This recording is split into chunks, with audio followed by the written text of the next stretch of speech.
We are recording. Who wants to start?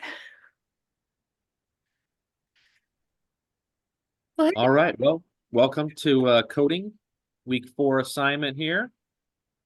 These were the expectations for the assignment as we got into it. And the first thing was talking about the differences between supplies and equipment. Obviously, Brandon in our last video talked about how equipment would be 5,000 or greater, and less than 5,000 would be considered a supply. In the NDE code book, around page 63 on is where it really has more clarification on the differences between supplies and equipment.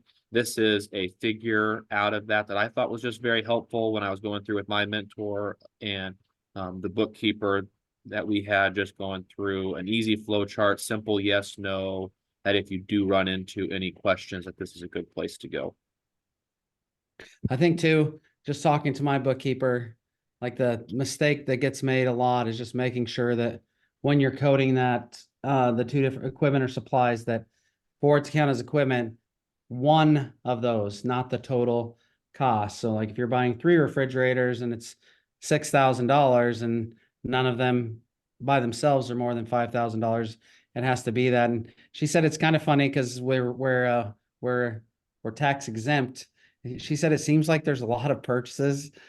It's really weird where they're like $4,999, not that 5,000. So I don't know if that's sticker shock the way people do that, but she's like, you really got to pay attention to that, especially when you get these things, because sometimes the kitchen orders something, and just making sure that it's just one item that is over the $5,000. So.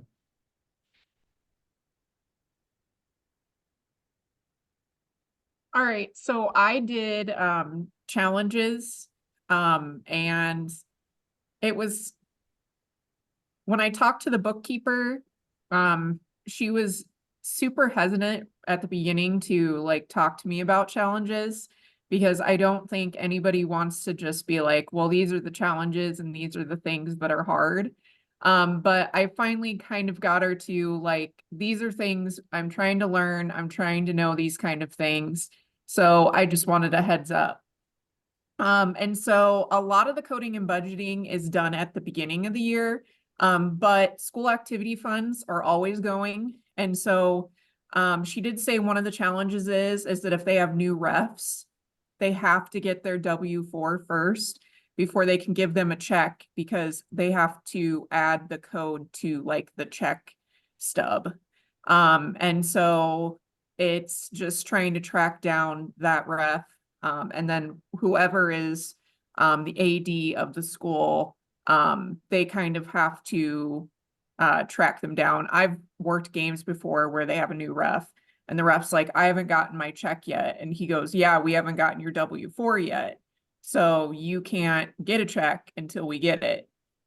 So everything's done through the school. So like every secretary, and I know I didn't know that for sure last week, but I did, in fact, find out that every school has somebody that's kind of in charge of the coding for that school. But then everything is sent to the CO. And so one of the other challenges is sometimes the codes don't match up. And so they need to be changed. And then they also have to kind of relate that information to whoever they have. Another challenge this year is not having a head business manager. Since we are a bigger school, we always had a head business manager or an assistant superintendent that kind of checked everything that our head bookkeeper does. And we haven't had one. So the superintendent had to wear more hats because she had to step in as that person. I found out that usually the head business manager was the one that did anything over the 250 has to go through the head business manager. So without one, it's been taking a lot longer this year for activities to get anything, if it has to be okayed for that 250, because the superintendent has so many other things that they're doing. It takes a lot more time. I think that's kind of crazy. just the difference in the big districts and stuff like that. 'Cause like I have my activity fund budget, like it's not comparatively to the school budget, but it's big. It's like I have $100,000 in there all the time. And like I don't have to check with anyone. The only thing I have to really ever worry about is if I spend over, it's this kind of the same rule as the superintendent has, like you got to go to the board if it's over $5,000 to get approval. And so I just will order half of it. So I don't have to go to the board for approval. Then I'll order the other half later. But it is kind of interesting that they have to go and get permission. If I had to ask someone for, if I spent $250, like I'd never get anything done. So it's very interesting. Big I school. actually am one of the school sponsors for National Honor Society, and we ended up getting about $1,000 of donations around Thanksgiving, for, the mission that's here in Norfolk. And we actually, so we got that deposited into our account, but then we had to actually ask to get it back out to make a check for them. And so we had to go through that over 250 things. So we definitely know how long it takes. Yeah. Is it pretty similar in your other schools? Like, do you have to ask? I was just gonna say, it's interesting because we're on the flip side. We have a part-time superintendent and the bookkeeper, like she basically, I mean, she does all the coding and and she's, I'll do a lot of the approval of requisitions as they come in, and then she does all the coding. And she's like, yeah, I have a lot on my shoulders. And, for her, the challenge is sometimes I don't feel like that's my responsibility to have all that on my shoulders, but that's just, part-time superintendent. And so it's like exactly the opposite, but we get things done, I think, fairly fast. Yeah, that's good. I don't think I've ever been told no on anything. And I think at the end of the year, when we do requisitions for the next school year, we do work on, hey, can you cut X amount of dollars, or can you research to find it a little bit cheaper? But during the school year, some of those bigger ticket items, and I would say in the thousands of dollars, that's where we're looking at in needing approval. But other than that, haven't had to have anything like that. I mean, I know our AD has never had to get approval for everything. It's like, this is what's in the account, stuff just has to be paid for and bought. We have to update things. As long as it's not out of the scope and sequence, there's nothing that's going to really happen there. And then we all get hit with the shot clocks this year, and it's everybody's scrambling to get those now. Hey, I actually, off talking about this, but I actually put that out for sponsorship. So if someone has a shot clock violation, or like that's an ag dryer shot clock violation, to pay for them, and they're $5,000. I heard about that. I got that sponsorship in 12 minutes. Got them paid for in 12 minutes. So we may have to look into that. I like that you idea. should. I like Say that again. I just put them I just said, hey, if you sponsor these, like we're talking about funds, and I'm looking at my activity fund, and like I had to buy some pole vault poles because we've been leasing them and stuff like that. And I said, hey, like if you want to buy these clocks, we'll put your little sticker on the top of them. We'll say every time there's a shot clock violation, we'll say that's a whatever your business name shot clock violation. If you buy them 12 minutes. And I could put them in both gyms right now, but we're looking at putting video boards in, so I don't want, and the shot clock, the scoreboards in that other gym are so old that it's not like that. So it's just interesting. It does, like stuff like that really does affect. I think one of the things that I am lucky enough that my last superintendent, like sometimes he wasn't very nice about things, but he really got me, and I've been doing this for a long time, but he made me sit down with the business manager once a month. And I have to go over all receipts and disbursements for activities, and over all receipts and disbursements for 712 stuff. And I was so mad at him. I was like, dude, I've done this. I don't have to do that. Like I tell him every day, every time I see him or talk to him, I'm like, this is the best thing in the world for me, because I get experience looking at this stuff that I would never have gotten. So it's pretty good. So if that's something you're not doing, you should do it. It's pretty neat. Well, even just this coding exercise, it just helped bring it all so much more into,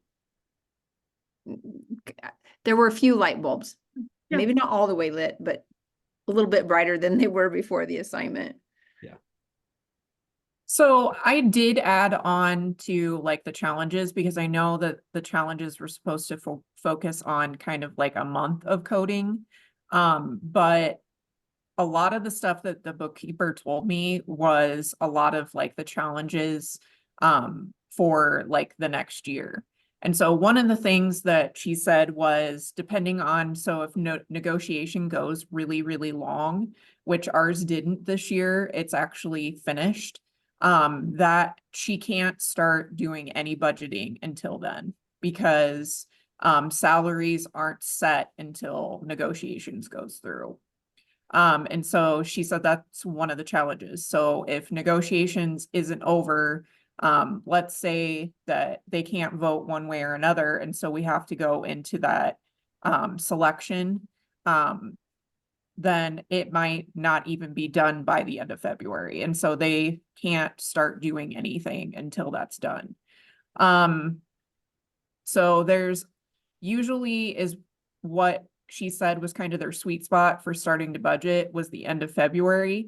But she also said that another challenge is sometimes codes come up for things that are different. And so they have to call NDE. And one of the things she said that we've kind of said in every single meeting start is that NDE is so nice to work with and they're so helpful. And so she said it seems kind of like a challenge at the beginning because you really want to figure it out. But then by the time you call NDE, it's really not a challenge anymore because they will help you to understand. And then the other thing that she said was a challenge was that grants end sometimes. And so they have to figure out if it's a need. And so they have to figure out how to cover it by something else or if they're going to completely get rid of it. And I didn't catch the name, but she said one of our grants this year was ending. And so that was a big meeting that she had to have with the superintendent and say, hey, are we going to continue to offer this? And if we are, we have to find another place for it. And so she said that's a definite challenge of what codes will be needed and how is that funding going to happen. I bet she's talking about ESSER funds because that's all that COVID funds. And this is like everybody right now is scrambling to say, okay, we got to get this stuff in. And there were a lot of programs started in a lot of schools that were funded by that are, like you said, you're going to have to find another place to fund it or another grant to fund it, or it's going to go bye-bye if you can't afford it. So, well, and we're running into, in order for it to be a grant, they want it to be physical copies because we can't do a 5-year subscription without knowing if we're going to have those funds for the next 5 years. And so we want to get tangible physical curriculum so we can continue it even if we don't have the funds. So I know that's something we're running into, like we're trying to get an SCBL curriculum and everything's going electronic, so we can only get the 1-year price. So it's kind of a mess right now. yeah, ESSER will not cover No. anything that you get. The consumables No. cannot be consumables.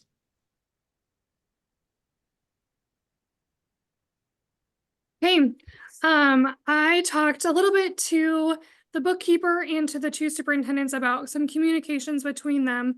I asked specifically about some questions that came up. So Brandon, interesting you brought up the shot clock. She said she had a question. We purchased a shot clock, as we know that a smaller schools need starting next year. But her question was, should that be an activities purchase or should that be out of our co-op? So we're using it for games where, you know, it is a co-op, Arcadia Loop City, those games, but it's in Loop City's gym. So I'll pose it to the team. What do you think? I think it has to come out of it has to come out of yours because it's not something, if you dispose of the co-op, that means you would have to take it down and sell it and repurchase it, where that's going to, if the co-op disposed, that's going to stay with your building. So it has to come out of your activities fund, I think. What does I that would agree. And I mean, you guys use Arcadia's gym as well, where they're going to have to purchase one. So in this sense, it just makes sense for each school to take it out of their activities fund for their schools. Yep, and that's exactly the decision they came to, was that it came out of activities, but there was a little bit of a question because it'll be used for varsity games, which would be the co-op, but yes, ultimately it did go out of activities. This wasn't a question about coding, but when I asked her about, you know, what are some things that came up this month, She did say that there was a renewal for a subscription for a business course. However, she didn't have a record of that from last year. And so they had to do a little bit of digging. And last I talked to her, she hadn't figured that out. So we're trying to figure out, did they get bought by another company? Is it under a different name? Was there something that falls through the cracks? So when we were going through all of the month's receipts, that was one that came up. Talking a little bit more about communication between bookkeeper and superintendent. Both the superintendents I talked to were from small districts. So I'm in Loop City, but then I talked, Jason Sullivan was at Elm Creek. And they said it's really easy in a small district because you're able to catch each other very quickly. They didn't have a set time to sit down. Sorry, I have pop-ups. A set time to sit down. Our bookkeeper just said she catches our superintendent whenever she gets a minute and we'll talk to him about different things. But she said she does kind of prioritize. She puts her questions on the top and they go through everything else as they go. I would imagine in larger districts, you're gonna have to schedule time for those conversations. You're not gonna be able to just catch them using the restroom or anything like that and ask them very quickly.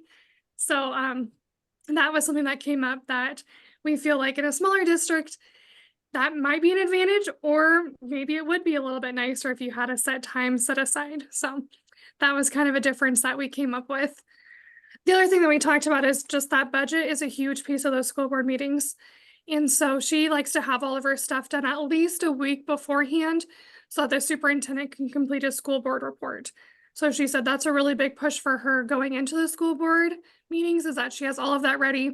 And then after everything's approved, obviously there's some more work on her end too, but she said that's definitely her push, that, in a school board time, because she's working her tail off and the superintendent's working his tail off trying to get everything ready to go for that. Abby, I can definitely tell you that, yes, you have to schedule a time for Yeah. conversations. If you saw my email, that I couldn't get in with the bookkeeper and the superintendent until, Tuesday. So it definitely had to be scheduled. And it's kind of funny because I graduated from Wayne High.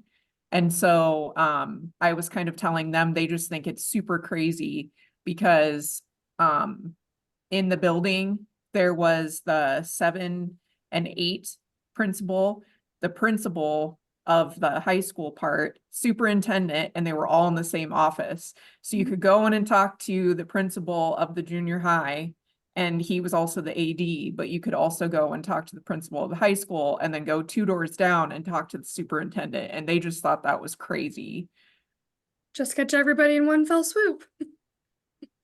Yeah. That's where we're at too, and that's what my superintendent and bookkeeper both said. I mean, they're right by each other where it makes for easy communication. If there are questions, they can just ask right away. My superintendent, he defaults to the bookkeeper that when it comes to coding, you have the final say. You're the one that is working with it every day. That's your job. We're gonna go with you of what you think. She does still ask his opinion if it's like a true, 50-50 kind of some gray area. And I think that's a nuance to it where there is a lot of black and white with the code, but there is a little bit of the gray area too that comes with it. But the proximity of a smaller district does make for much clearer communication with everything and just makes it a little bit simpler than those bigger districts. I visited a Class B high school today, Platteview, where I graduated from. And even, they're a bigger district, their bookkeeper and superintendent are very, very close in proximity to at the district office. So that does help in that realm.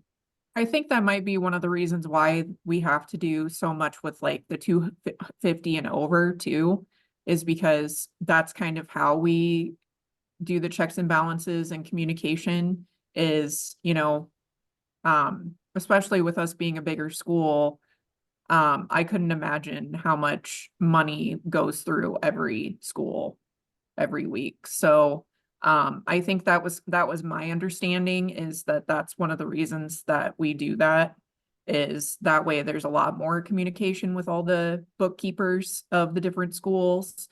But yeah, it's just kind of wild hearing what you guys have versus us, because we have a bookkeeper at every single school. And that's probably about 8 schools. And then we have a head general ledger at the central office, but she has an assistant that does half of the coding. And then we will have an assistant superintendent that oversees everything. And so there's definitely a lot of stuff going through. You I think will about say, that in too. visiting with our bookkeeper, we're all in the same building, but he's only here part-time. She's like, I really would like it if we would sit down and schedule some things out. So, I mean, we're looking at actually scheduling just some communication time when he is here, because when he does show up, it's like, okay, he's got to catch up with me for about the week. We got to run through anything that might come up, and then he's got to check in with her. And then, so I think for us, even though we're small and we're all in the same building, scheduling is going to be something that we're going to be looking at. Yeah. I think it's interesting too, you know, you talk about the $250. Like if every one of your buildings, your 8 buildings spent $250 without getting permission every day for a week, that's $10,000. So like Yep. that's the big scope versus like in our little district, I see my superintendent comes to my office like 15 times a day and asks questions. And I talk to him and like we're having those conversations. Like you're in 8 buildings, you're not having those conversations. So it really does make sense that they do that, because like money could go out the door really fast if you really think about every day, every different building, or 10 people in every building through the 8 buildings. Like that's Well, a insane that's amount kind of of what money. she said, is that way they can check the codes and check the funds to make Yeah. sure that they even have it. Because like you said, that's a lot of money going through each school if there's $250.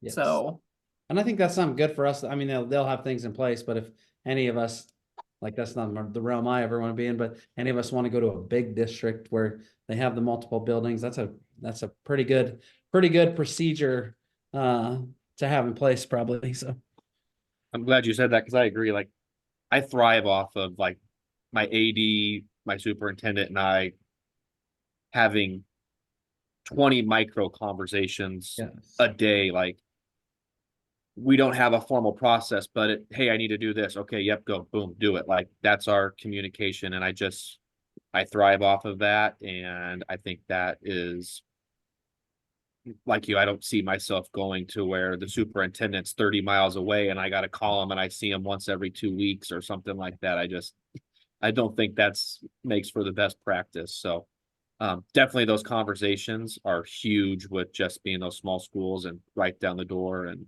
or down the hall, and makes for a lot. And how easy it is for us to learn like Yeah. stuff like this when we're doing it and have some experience. So I'll go next. This is just a discussion about coding. List 1, salary of a regular elementary teacher. And so really we talked about the first number is the funds. The second number is receipt or disbursements.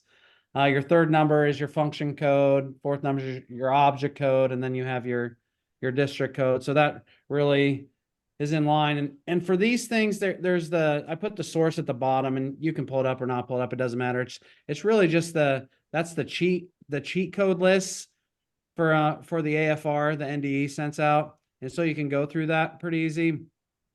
But it's also easy if you've ever seen a line item budget. Like in our line item budget, we have the bolded thing. So like 1100 712 instruction, 1103 K6 instruction, 1200 high school sped, 1200 elementary sped, 2120 guidance. So we have all those different numbers in there. And so this also breaks it down when you go into that to look at the things. I think the things that's confusing about these, that can be confusing with these, is if you look under the 1100s and you look under the 21 or the 1200s and all that stuff, like you have the same things. You have salaries, sub salaries, para salaries. So like you can easily get these in the wrong place. Like if you're not having, so I think having the line item budget, using the cheat sheet really helps you as you go through these things, and get these things coded as you're working through your district. Also, I found it really helpful when I was going through these, because there was a couple I was like, well, I don't know. If you go into the manual and when it'll bring up the disbursements, like it talks first about disbursements, or maybe receipts first, and then it talks about disbursements, and it has all the different like there's a lot of explaining in there of the different series and the different things you can do. And so I think if you pair the two together when you have questions, the AFR coding thing they send out with to you, the handbook with the different numbers and all that stuff, it really helps you get to where you need to go. It was very interesting. My bookkeeper's been here for a long time, really long time. And there was a couple of these, like she didn't know off the top of her head, because there are things she didn't know. Like she knew the fund code, she knew the receipt disbursement code, and she knew the function code, but the object code was where she's like, I better go look at that. So it's kind of interesting. So the next one's a state aid payment. 01 is obviously comes out of the general fund. It's a receipts, and then 3110 is for those, and then 00. And it was interesting. This was actually one of the examples in the manual. I'm pretty sure. And so we talked about that. And she said in Software Unlimited, she said she puts the 00s when she does it like by hand and stuff, but Software Unlimited does not use the zeros. They won't put the zeros in the back end of it. So the other interesting thing about this is like when you look at the codes in the handbook, it says 3110. You have to put the 0 in front of it. And I asked her why, and she's like, that's just how they've done it forever. So I was like, okay. Local property tax payment to the district, same thing, general fund. It's a receipt, 1100, and then 00. Again, anytime you're getting a receipt, you don't have the object code beyond that. And then textbook for English 12, amount of $4,200. General fund disbursements for us, or for all of us, 1100 is instruction K-12. 640 is for the curriculum part of that. And then 001 is your high school code for your high school. So it's 000 for district, 001 for high school, 002 for K6. I assume that's the same for everyone when we do these things. And then last one, new student transportation. Again, you can look the same thing. General fund 2 for disbursements.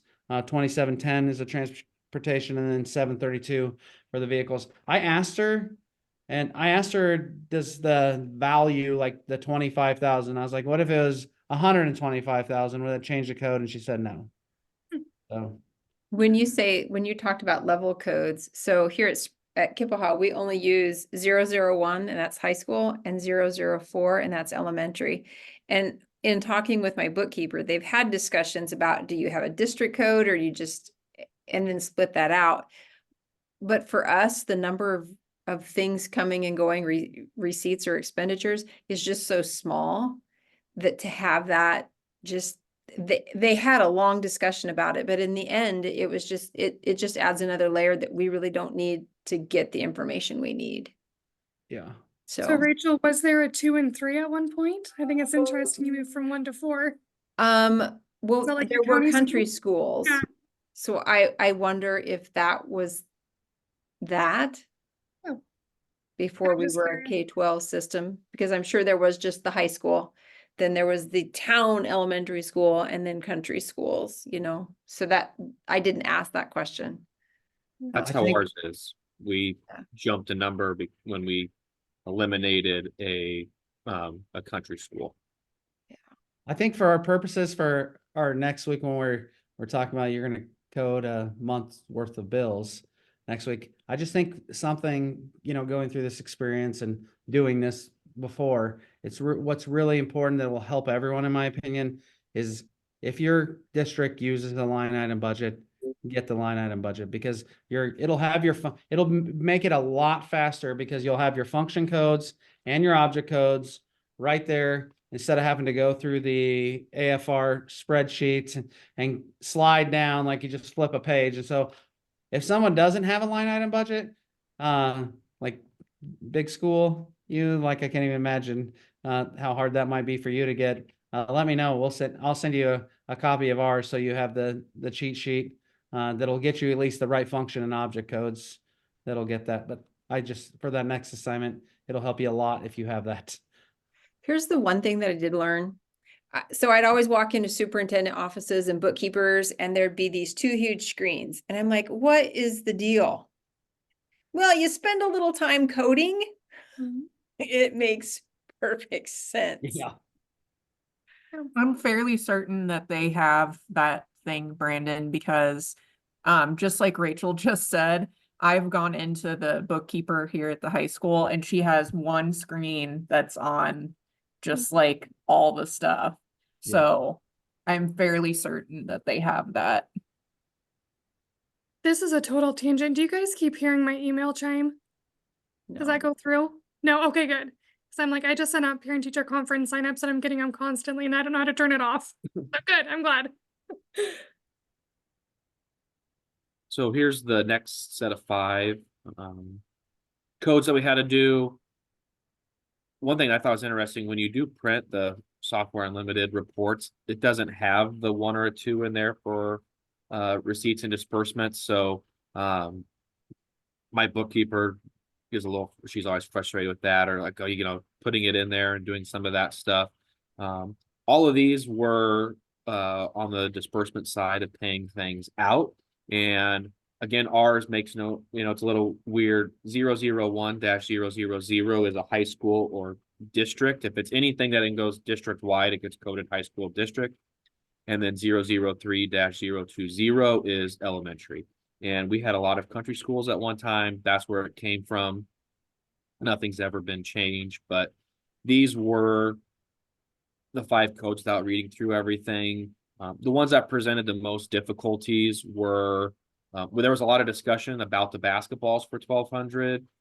Was that for a class? Was that for elementary? Was that for high school? Was it for your girls' basketball program? All of those things that would be coded differently. We ended up doing it as a class, going it that way rather than if we're getting them out of the activities fund or something like that. The physical therapy one for a 7th grader, that was another one where I don't know if my bookkeeper planted it, or wanted me to think was that for a sped student or a non-sped student? Well, we're not going to provide physical therapy for a non-sped student, so it is that sped student in there. So that's why the physical therapy sped. And Do you then remember, sorry, do you remember the object code? Because like when I coded that out, I coded that 340 instead of 320. Do you know what? I think I have mine right in front of me. so general fund, then the physical therapy sped was the 2171. Right. And then 320 was professional education services. What was the 341? I don't have. That's just 340 is just services Okay. for under 2171 for the code. So I imagine too, there's some Other professional there's some services. flexibility in how, again, there's some flexibility beyond that function code. I don't know how much when your auditors come in, I don't know how much they don't really look at that object code. And so that's just the flexibility of your district saying, hey, I'm going to code this 320 versus like 320 is not even on my sheet for 2171. So we would code services as 340. Sure. Yeah, so that that's the must be, even though flexibility. it's not your local level code, the object code gives you the flexibility to fit Yes. things where you want. Because, Yeah. and that's the other thing my bookkeeper says, she said, I've never had an auditor come in and go on an object code. So, okay, I just wanted to clarify that sometimes that's different between places. Okay, sorry. And I guess, and then another one, I was like, okay, this like number 2 and number 3, the incentives for kindergarten students and the new girls basketball.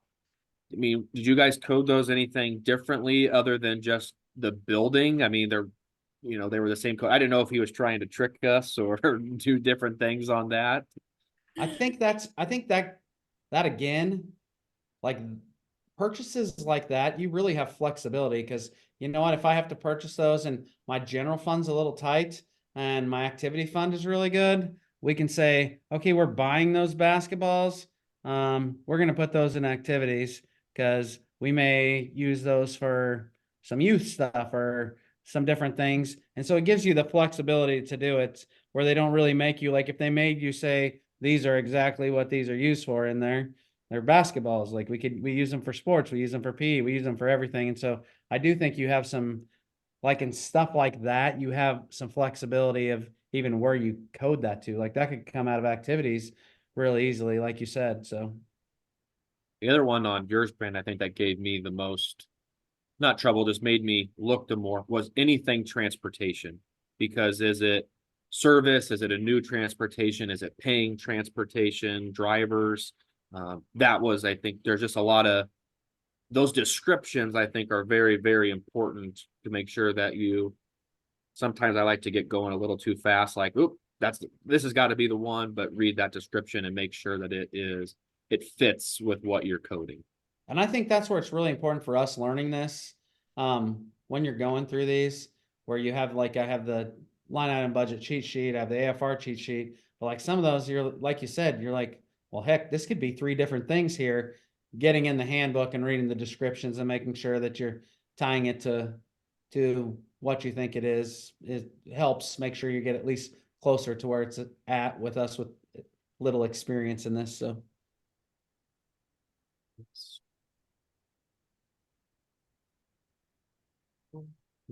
Anybody else have anything for the good of the group? I'll run through some conclusions and you guys can add to or say, Rachel, we don't know what you were listening to. So one thing that we think would be pretty simple, if you forget the difference between supply and equipment, was the flow chart that Adam shared with us, less than 5,000. Simply, there's less than 5,000 supply, more than 5,000 equipment. And if you need to get into the nitty gritty, go to the Coder's Manual 59, 60 through 63 and after, and it really gets into it there.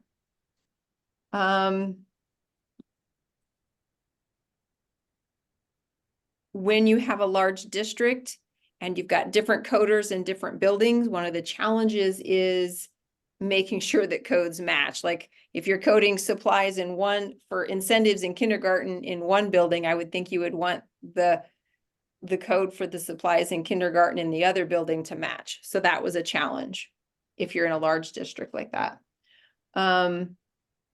Practicing this coding is good for all of us. It just helps you work with that bookkeeper and be more familiar. I think it also probably helps with conversations as you're going forward. Never be afraid to ask questions, and NDE is a great resource. Coding, things are always changing, so never forget to always check that code manual. Communication. Doesn't matter whether you're large or small. Find a way to do that, and that will help eliminate issues. Use cheat sheets and resources. Receipts, no object code, so don't stress when it's a short number. And object codes, those kind of give us flexibility within our buildings to code things the way we need them to work. Rachel, I didn't even need the first 20 minutes. I just needed you at the end. I had to have all of you to do that. So, and when you're coding, you're going to need 2 big screens. Yeah.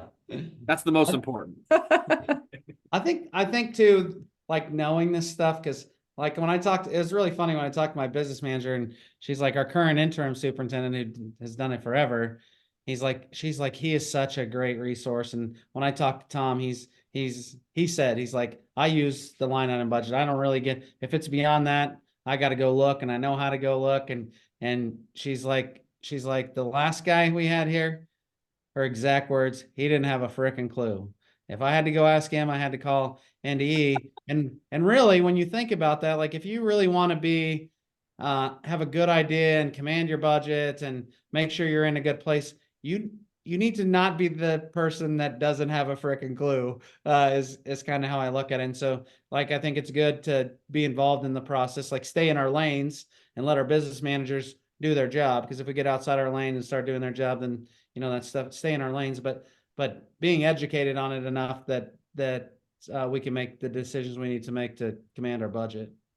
But don't let them feel, not let them feel like they're out on a limb all by themselves. Yes. Yeah. Yep. All right. Good stuff. All right. Thanks, everyone. Thank you, everybody. Have a great weekend. What show are you seeing? Brandon? Beetlejuice, the dumbest movie ever. but apparently one of the best musicals ever. So